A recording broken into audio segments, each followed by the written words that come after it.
Hai, welcome. Ketemu lagi sama aku, Riva. Hari ini aku akan bahas mengenai kenapa sih kalian tidak lolos SNMPTN? Apa penyebabnya serta solusi yang harus kalian lakukan itu kayak gimana? Sebelum tonton videonya, silahkan di subscribe dulu, like, dan komen ya.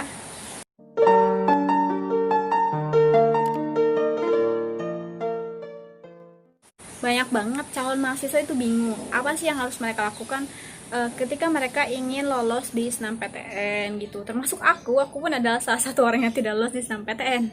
Makanya aku tahu kenapa sih aku dulu nggak lolos gitu. Sekarang aku baru ngeh dan baru menyadari hal itu. Nah, kalian jangan sampai melakukan tindakan yang sama seperti aku gitu. Jadi aku ingin kalian tahu penyebabnya apa sih kalian tidak lolos SNMPTN. Langsung saja ya. Yang pertama adalah asal-asalan memilih kampus. Jadi misalkan gini, kalian di SMA-nya jurusan IPA nih, terus kalian ngambil jurusan yang notabene adalah jurusan IPS, misalkan akuntansi. Nah, itu peluang lulusnya sedikit atau kecil ya, atau kemungkinan bahkan tidak lulus juga gitu.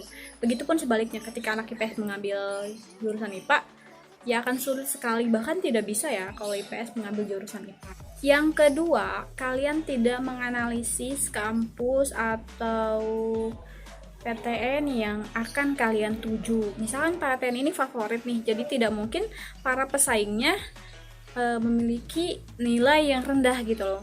Memang kalian misalkan punya nilai yang sangat besar, misalkan 80 atau 90, tapi ingat pesaing kalian kan di Indonesia ya, dan banyak sekolah-sekolah favorit atau bahkan sekolah yang menjadi langganan yang siswanya sering banget lolos ke PTN tadi. Jadi itu juga perlu pertimbangan lagi ya, karena resiko kalau kalian memilih PTN favorit ya kalian harus siap terhadap hasil yang akan didapat gitu. Yang ketiga, tidak mempertimbangkan alumni. Ketika banyak alumni kalian di PTN A atau di PTN B, itu otomatis akan membuka peluang yang lebih besar gitu. Nah, cari PTN tadi. Kemudian penyebab keempat itu kalian tidak sharing dulu, kalian tidak konsultasi dulu sama BK. Kira-kira jurusan yang bagus untuk kalian itu apa, sesuai dengan minat kalian. Kemudian kampus yang bagus untuk kalian juga apa. Nah, aku sarankan sebelum kalian mendaftar di salah satu PTN, nah kalian konsultasi dulu sama BK, baiknya kayak gimana. Pasti mereka tahu lah ya peluang masuk di PTN A itu seperti apa, PTN B seperti apa. Jadi jangan sia-siakanlah kesempatan ini gitu. Jangan kayak aku dulu.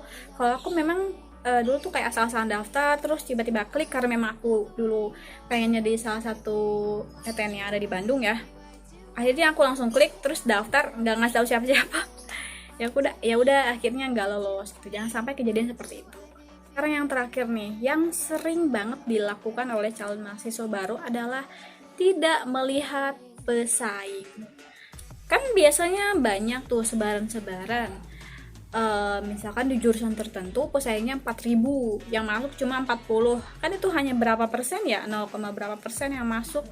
Nah, itu kalian tidak menyaring informasi itu. Kalian harus tahu nih informasi ini biar kalian tahu gambarannya. Kira-kira kalau kalian daftar di PTN ini diterima nggak sih gitu. Ya sesuai sama akreditasi sekolah juga, sesuai sama alumni, sesuai sama nilai rapot kalian gitu. Itu harus dianalisis dulu peluangnya seperti apa. Jadi jangan asal-asalan, oke? Nah, itu tadi dia 5 poin penyebab kalian gak lulus di SNMPTN. Jadi tolong ya, sebelum daftar bijaklah dalam memilih. Analisis dulu yang mana yang terbaik, kemudian tahu kualitas kalian sampai mana, tahu akreditasi sekolah, kemudian tahu juga jumlah alumni di sana berapa, dan konsultasi dulu ke BK. Oke, terima kasih yang sudah menonton video ini. Nantikan video-video aku yang lain ya. Jangan lupa subscribe semua. Dadah, see you.